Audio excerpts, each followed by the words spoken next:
ठाणे महानगरपालिकेच्या महापौरपदी शर्मिला पिंपळवलकर यांची तर कृष्णा पाटील यांची उपमहापौरपदी निवड झाली आहे। मीरा भाईंदर महापालिकेच्या महापौरपदासाठी भाजपाच्या डिंपल मेहता आणि उपमहापौरपदासाठी भाजपचे ध्रुवकिशोर पाटील यांची निवड करण्यात आली आहे।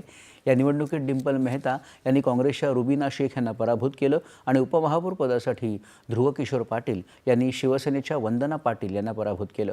एकूण 95 सदस्यांच्या सभागृहात भाजपचे 78 नगरसेवक असून एका अपक्षानं भाजपाला पाठिंबा दिला आहे।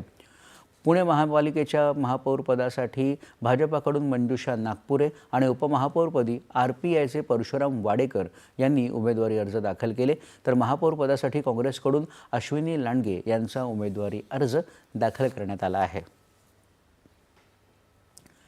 देशात यंदाच्या रबी हंगामात पेरणी क्षेत्रात उल्लेखनीय वाढ झाली आहे।